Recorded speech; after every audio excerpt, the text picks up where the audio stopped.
오늘 말씀 가운데 형통한 자, 우리가 형통이라는 거는 막힌 게 없고 뭔가 일이 술술 풀리고 정말 내가 마음먹은 대로 되는 것이 바로 형통하고 이게 복받은 자의 모습인 줄로 압니다.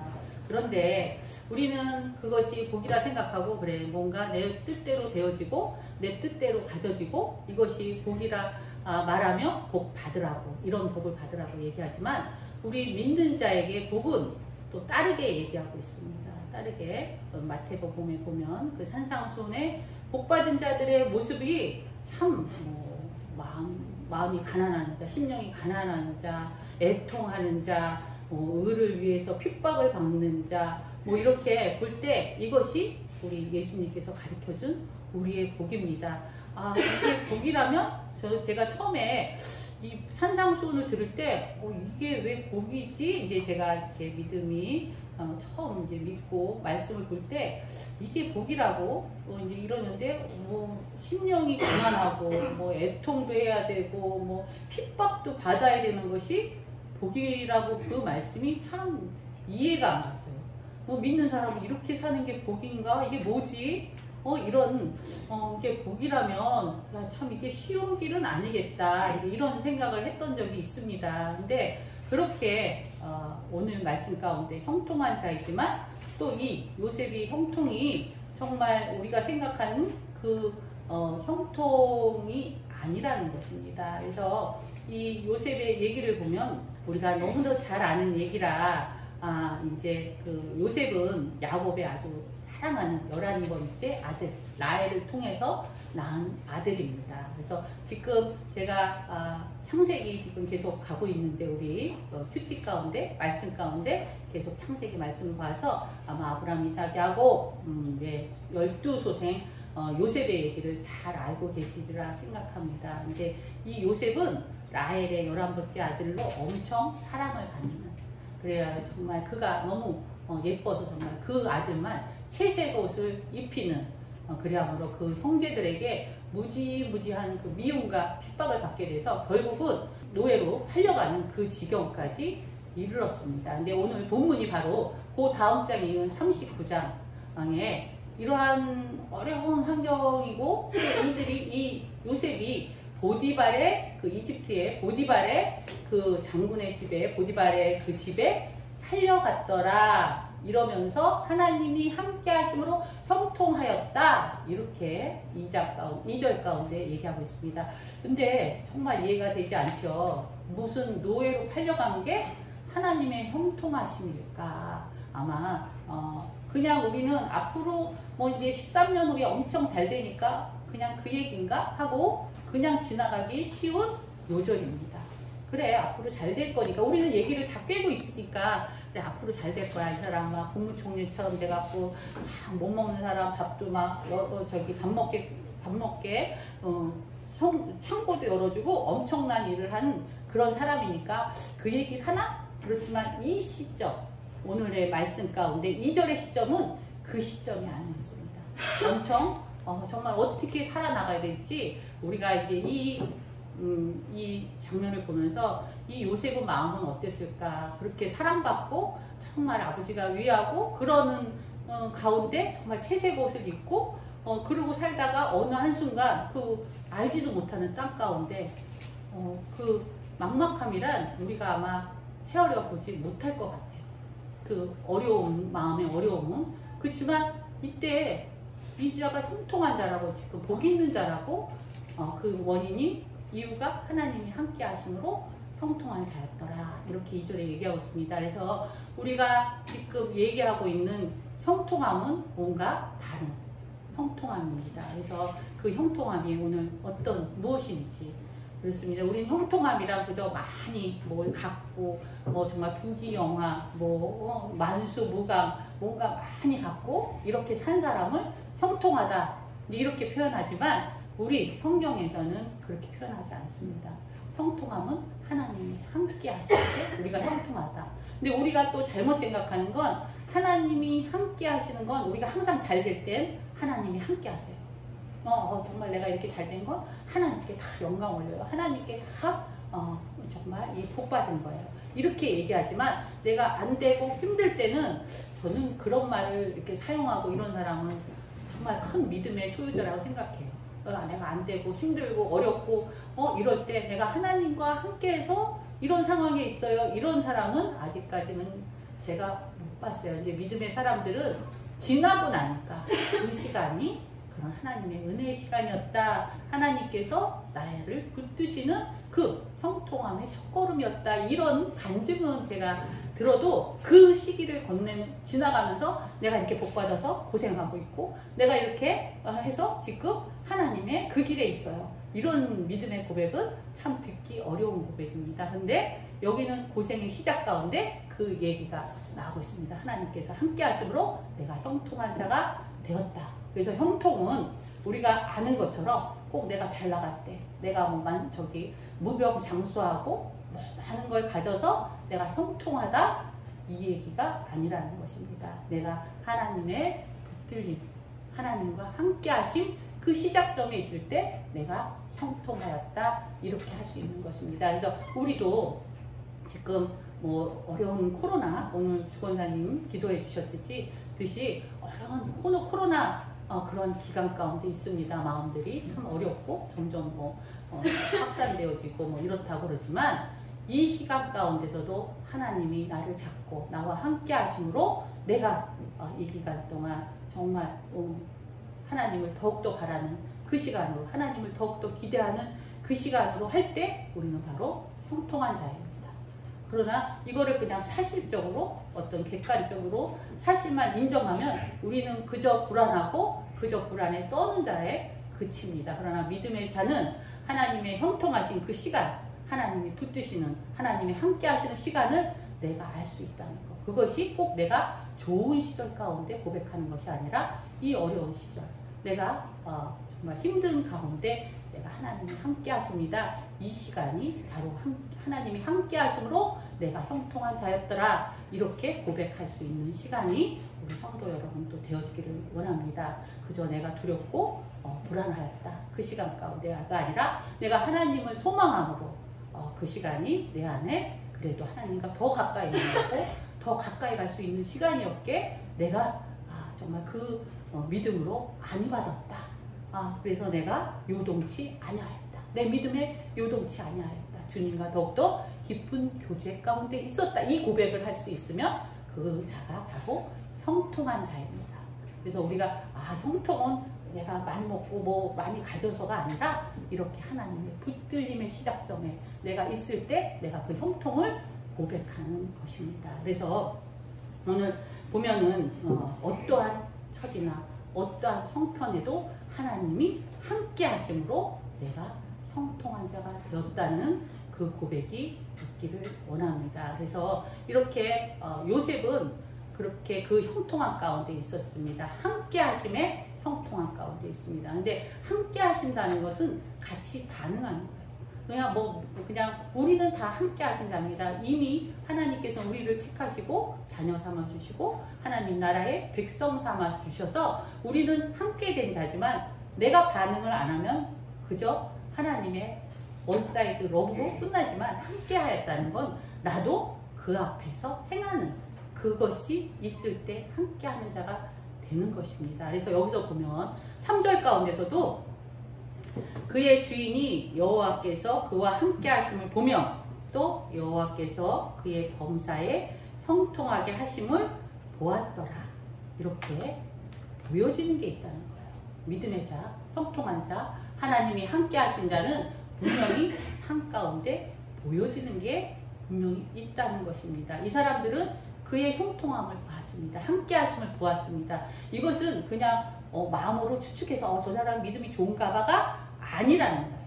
그 요셉이 삶이 어떻게 살았는지를 보여주는 말씀입니다. 그의 형통함과 그의 하나님의 함께 하심을 우리가 어떻게 알겠어요. 그러나 그의 삶이 그것을 증명하고 있다는 거죠. 그래서 지금 보면 9절에 여기 이제 이 얘기 가운데 이제 읽다 보면 보디발의 그 장군의 아내가 계속 이 잘생긴 요셉을 유혹하는 장면이 나와요. 매일같이. 그럴 때 요셉은 어떤 사람이냐면 그거를 거절하고 우리가 잘 알듯이 감옥에 갇히게 되죠. 근데 이 요셉은 그 매일의 유혹 가운데서도 내가 어떻게 하나님 앞에 범죄할 수 있느냐, 우리 요셉의 상태를 잘 봤죠. 이거는 한 단면일 것이라 저는 생각합니다. 한 사건만 여기 기록되어 있지 그의 삶은 이렇게 점철되었다는 걸 우리가 알 수 있습니다. 하나님의 계획 가운데 있는 자는 하나님의 뜻을 어떻게 가하고 어떻게 보호해야 될지 가부가 명확하다는 거예요. 그러니까 우리도 항상 선택의 순간이 있습니다. 그러나 우리가 형통한 자로, 하나님이 함께하는 자로 과와 불을 어떻게 해야 될지 우리 요셉의 모습을 통해서 배울 수 있습니다. 이때가 요셉이 한 17살, 18살 청년의 시기예요. 그러면 그때 우리 다 알다시피 엄청난 그 어떤 욕정과 이런 거에 시달릴 때입니다. 그러나 이 요셉은 하나님과 함께 하심을 아는 자였기에 거기에 내가 죄악을 범할 수 없다. 하나님 앞에 죄악을 범할 수 없다고 분명히 얘기합니다.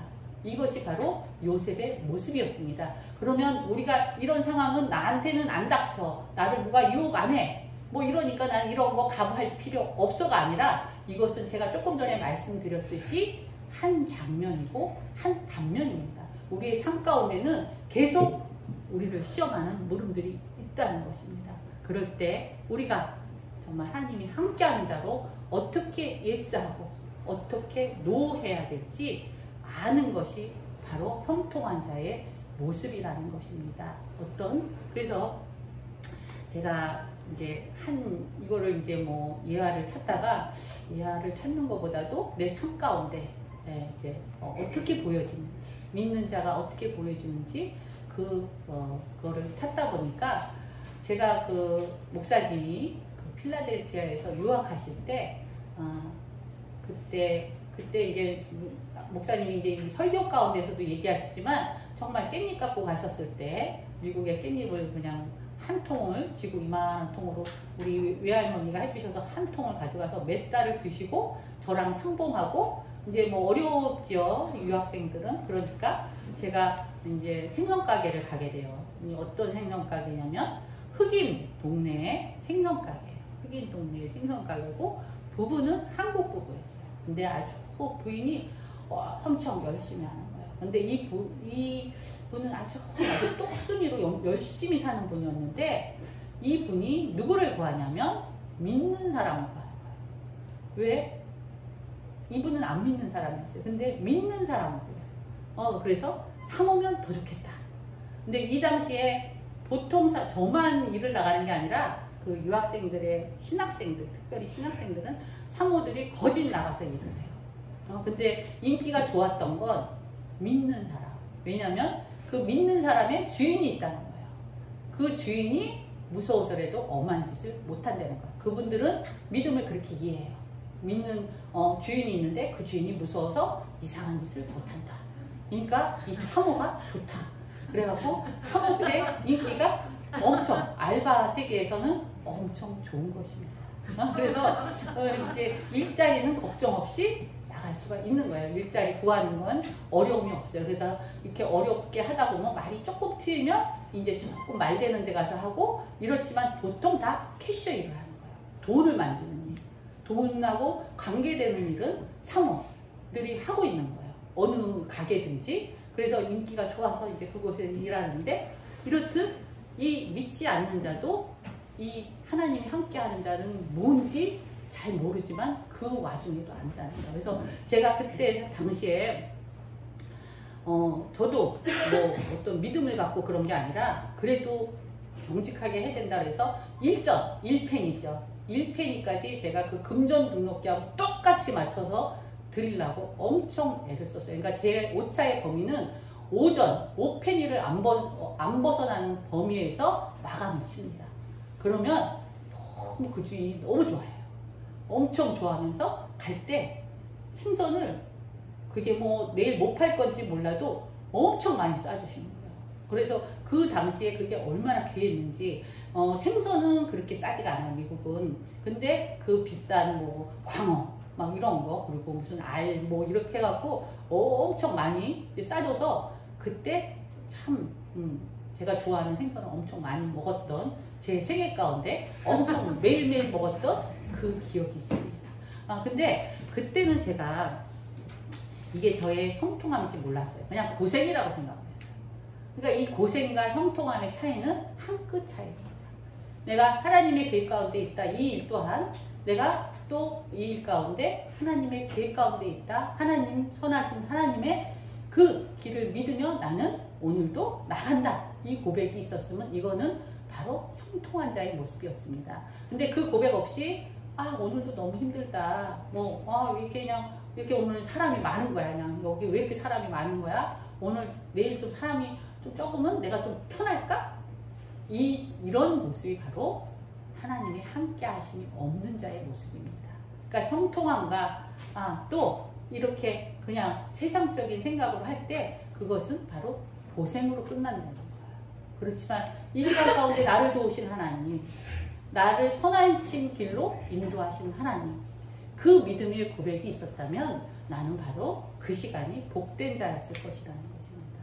그래서 우리가 이렇게 형통과 고생은 한 끗 차이라는 거. 그래서 우리 성도님들도 내가 지금 만약에 힘들고 고생스럽다면 그 믿음의 고백, 하나님이 지금 이 시간에 나와 함께 하신다. 그러므로 내가 바로 형통한 자이다. 그래서 내가 하나님의 선한 손길을 바라며 또 끝까지 내가 그 손을 잡고 놓치지 않고 갈 때 나는 바로 복받은 자, 형통한 자라는 걸 우리 성도 여러분들도 함께 나눴으면 좋겠습니다.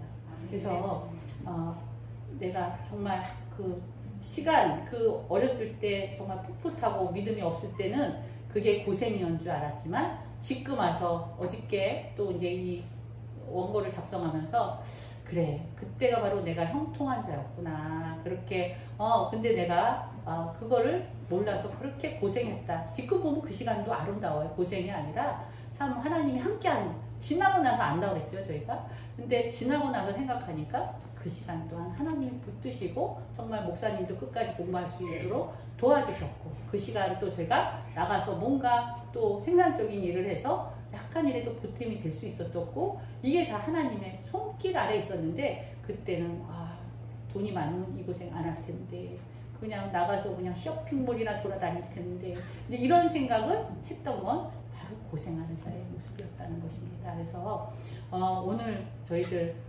믿음의 이 요셉의 고백처럼 그거를 분명히 우리 안에 있기를 원합니다. 그래서 오늘 내가 하나님과 함께한다. 나의 선하신 길을 인도하신 하나님을 굳게 믿고 가는 여러분이었으면 좋겠습니다. 그래서 고생하는 자가 아니라 앞으로는 내가 형통한 자다 고백할 수 있는 복받은 자의 모습이었으면 좋겠습니다. 그래서 여기서 보니까 또 이 5절, 6절 가운데 보면 그 은혜를 입었다 그러면서 섬겼다. 이 요셉의 고백입니다. 내가 은혜를 입은 자임을 알아야 됩니다.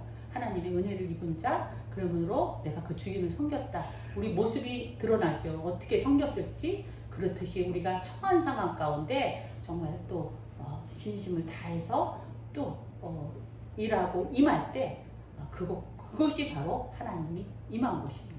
그래서 내가 바로 형통한 자, 복받는 자의 그 자리가 되어지는 것입니다. 그러니까 내가 이 자리가 항상 이 직장이, 이 가정이 항상 그 자리여야 됩니다. 하나님이 함께 하신 자리, 내가 복받는 자리. 그러면 내가 불평할 것도 없고 원망할 것도 없고 세상에 대해서 시비할 것이 없다는 것입니다. 왜 이 세상은 이따위야? 왜 우리 집은 이따위여야 돼? 내 직장은 왜 이렇게밖에 못해줘가 아니라 내가 이 자리가 복받은 자리, 하나님이 함께 하심으로 복받은 자리로 내가 정말 그 은혜를 입었으니까 또 섬겨야 되겠다. 이렇게 할 때 우리는 정말 하나님이 원하시는 그 자리 가운데, 하나님의 그 역사 가운데 있는 것입니다. 그러한 또 믿음의 자리들 모두 되어지기를 원합니다. 또 요셉은 또 하나는 요셉이 바로 축복의 통로가 되었다는 거예요. 굉장히 중요한 또 얘기인데 그가 요셉에게 자기의 집과 그의 모든 소유물을 주관하게 한 때부터 여호와께서 요셉을 위하여 그 애굽 사람의 집에 복을 내리심으로 보니까 이 복을 그 애굽 사람들한테 외국 사람한테 왜 그렇게 뭐 집에도 밭에도 왜 복을 내리셨을까? 애굽 사람인데 이제 이상하죠. 근데 단지 이유는 하나님의 이유는 한 가지였어요. 요셉을 위하여. 그래서 제가 이 말씀 위하여라는 말씀이 처음에는 저 요셉을 이게 그냥 쉽게 넘어가는 대목이에요. 그래, 요셉을 위하여. 근데 그 대목에서 그래 위하여 이제 단어를 보면서 그렇다 정말 우리를 위하여라는 예수님 이 땅에 오신 그 생각을 해봤어요. 맞아. 하나님은 우리를 위하고 계시다. 끝까지 사랑하길 원하시고 그래서 우리를 위하여 예수님이 이 땅에 오시는 그래서 우리에게 천국잔치를 베푸시는 그 예수님을 또 보면서 이렇게 생각이 나더라고요. 그래서 우리가 정말 이 위하여라는 단어를 통해서 마음이 우리에게도 있기를 원합니다. 그래서 우리를 위한다는 하나님께서 지금 이 시간에도 우리를 위하기를 원하시고 또 우리를 위하여서 정말 그 복을 내리기를 원하신다는 거. 그래서 딴 이유가 아니었어요. 뭐 애국 사람이 이쁘고 그 보디발이 예뻐서가 아니라 단지 이유가 내 사랑하는 내가 함께하는 요셉을 위하여 그 집에 복을 내렸다는 것입니다.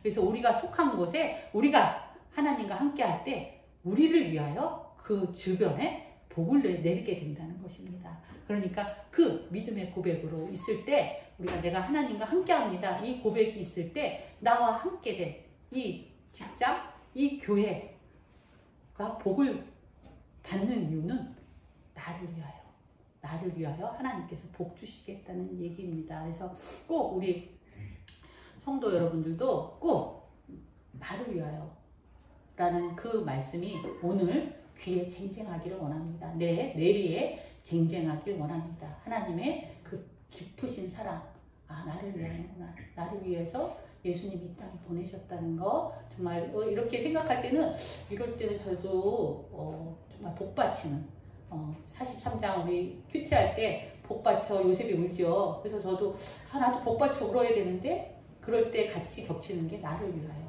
이럴 때 우리가 복받쳐 울 수 있어야 됩니다. 그래서 내가 왜 나는 복받쳐 울지 못할까? 근데 정말 울고 싶었어요. 복받쳐 울게 있었으면 좋겠다. 그럴 때 이 말씀 나를 위하여 정말 저한테 와서 많이 박히는 말씀이었습니다. 예수님 이 땅에 보내신 그 나를 위하여라는 하나님 나를 위하여 이 말씀이 저한테 굉장히 와서 닿았던 그 말씀입니다. 그래서 이렇듯 하나님의 형통한 자들의 모습 고난 가운데서도 우리에게 형통함이 있다. 그리고 또 어떠한 상황 가운데서도 우리는 하나님이 함께함으로 형통한 자이고 또 형통함에 끝이지 않고 내가 그 은혜에 힘입어서 내가 섬기며 사랑하고 또 그것이 우리의 삶 가운데 열매로 드러나야 된다는 것. 그리하여 저 사람이 하나님과 함께하고 있구나를 알 수 있어야 된다는 것. 그리고 우리를 위하여 우리를 또 축복의 통로 되게 하셨다는 것이 오늘의 말씀입니다. 근데 이렇게 하다 보니까 그러면 내가 하나님의 함께 하심이 이 말씀을 들을 때 아니면 내가 정말 43년 가운데 요셉의 울음을 막 복받쳐 웃는 울음을 그 말씀을 내가 들었을 때만 하나님의 함께 하심을 느낄 수 있느냐? 그러기가 쉽다는 거예요. 듣고 나면 하나님의 함께 하심이 언제 있었냐? 이러기 때문에 지금 말씀을 매일매일 큐티하세요. 매일매일 기도하세요. 이 부분입니다. 우리가 그거를 항상 우리 하나님의 함께 하심을 느끼고 또 우리가 알 수 있는 거는 그 말씀 들려지는 말씀 가운데 또 우리가 예배 가운데 하나님의 만나심, 하나님의 임재하심 그 가운데 또 우리가 하나님과 교제하는 기도의 가운데 있다는 것입니다. 그래서 우리가 항상 하나님의 임재를 하나님의 항상 함께 하심을 알 수 있는 길은 그것이 훈련되어져야 된다는 거예요. 오늘 아침에 제가 그 얘기 들었어요. 사장님 많이 살 빠졌어요. 막 이래서 내가 이게 하루아침에 된 줄 알아? 이거 되게 열심히 탄수화물 안 먹어야 되는 거야. 이거 뭐 하루아침에 되는 게 아니야. 이렇듯이 믿음 또한 어느 날 저는 하루아침에 되는 게 아니라고 믿습니다. 항상 훈련하고 또 하나님 앞에 깨어있으려고 그러고 또 말씀 가운데 들려지는 말씀 가운데 은혜 받고 또 그 말씀을 붙들고 기도하고 하나님이 그래야지 내가 그 항상 함께 하심이 있기 때문에 내가 예스하고 노하고 세상 가운데 또 가부를 명확하게 하면서 또 삶 가운데 우리의 삶을 나타낼 수 있는 것이지 이게 어느 날 그냥 되어지는 그 모습은 아니라고 저는 생각합니다. 그래서 우리가 지금 계속 큐티도 하고 있고 그리고 또 하나는 큐티하고 더불어 예배 하나님의 임재를 경험하는 하나님의 이 시간을 기다리는 그것이 우리 안에 꼭 하고자 하는 그 마음. 어떻게 보면 이거는 훈련이에요. 어느 날 되어지는 것이 아니라 훈련이고 또 그러할 때 되어지는 것으로 압니다.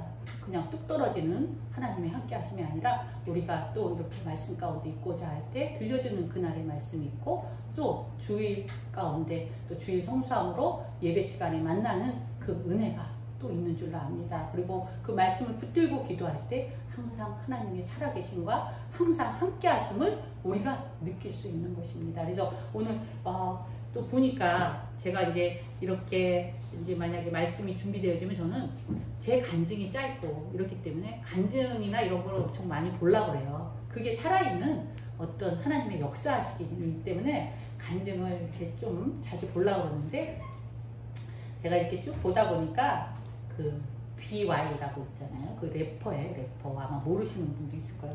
하나님을 무지 찬양하는 그런 래퍼입니다. 근데 이 래퍼가 제가 생각하기로는 제가 학교 다닐 때 그 얘기가 있었어요. 이 래퍼가 과연 모르냐. 어떻게 공공방송에 나와서 하나님을 막 간증하고 하나님을 증거하고 뭐 그 가사 가운데도 이러는 게 말이 되냐? 막 이걸 갖고 신학생이 토론해요. 근데 저는 무식해요. 아니, 하나님 영광 나타나면 됐지. 뭐 그거 갖고 난리야. 저는 아주 그런 거 보면 되게, 근데 이게 뭐 또 젊은 사람들은 엄청 무슨 뭐 이렇게 심오한 걸 갖고 얘기하는데, 아니, 그냥 자기가 나타내고 싶고 하나님 영광 드러내고 싶어서 하는 걸 갖고 뭘 그걸 토론들을 하나? 나 이제 별 그렇게 관심이, 저는 별로 없어요. 그러니까 나는 그냥 그거면 그거 거지, 뭐 저렇게 맞는 얘기기도 하겠죠. 공공성 있는 방송에 나와서 저렇게 하는 게 옳으냐, 뭐 토론들을 해야 된다 그러는데 뭐 저는 잘 모르겠고, 하여튼 그 청년이 멋있어요.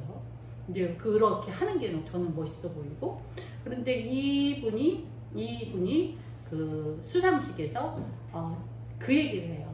나는 참 멋진 사람이다. 왜 멋지냐면 내가 하나님의 역사, 하나님의 시간 가운데 동참되어진 걸 알기 때문에 나는 그게 내 멋이라고 생각한다. 그러기에 나는 내가 다 들었다. 나를 비난하는 소리도 다 들었다. 그렇지만 난 굴하지 않고 오늘 난 이 시간을 기다렸다. 나는 하나님 말씀을 선포한다. 이러는 거예요. 그래서 뭐 이런 게 있었나? 그러니까 한 4년 전 얘기더라고요. 그러니까 옛날에 있었던 얘기인가 봐요. 그래서 나는 하나님을 선포한다. 그러면서 요한복음, 우리가 잘 아는 말씀 1장 1절에서부터 3절까지 얘기를 하는 거예요. 태초에 말씀이 계시니라. 이 말씀이 하나님과 함께 하셨으니 이 말씀은 곧 하나님이시니라. 만물이 그로 말미암아 지은 바 되었으니 지은 것이 하나도 그가 없이는 된 것이 없느니라 하면서 하나님이 말씀이다. 말씀이 나와 함께 한다는 그 고백을 하는 청년이 정말 멋있어 보이는 거예요. 야, 이 정말 뭐 진리를 아는 것 같고 자기가 그게 멋이래요. 자기는 이게 멋이다. 나 건드리지도 마라. 이제 이러면서 그 간증하는 그 짧은 시상식 가운데서도 이 말씀을 전하는 모습이 참 뭐 어떻게들 보는 사람들이 물론 믿지 않는 사람이나 믿는 가운데서도 믿는 자 가운데서도 저거는 옳지 않다고 판단에 잘을 되는 사람이 있지만 저는 하여튼 그 모습이 참 멋있더라고요. 야, 저 청년 하나만 놓고 공공방송 이런 거 떠나서 저 청년 하나만 놓고 볼 때 야, 저 믿음의 고백이 있는 저 청년은 야, 정말 하나님의 택하신 자, 하나님이 함께 하시는 자, 형통한 자의 모습이구나. 그거를 벌써 저 어린 나이에 알았네. 난 다 늙어서야 알았는데 이제 그 생각이 나더라고요. 그러면서 이 시간이 하나님과 함께 하시는 그 시간 가운데 내가 동참되어 있다. 나는 이게 멋이다. 이 고백을 할 때 야, 우리도 저런 고백을 할 수 있어야겠다. 내가 이 시간 하나님 나와 함께 하신다. 내가 그러므로 그것이 나의 멋이 되고 나의 힘이 된다는 그 고백이 있기를 원합니다.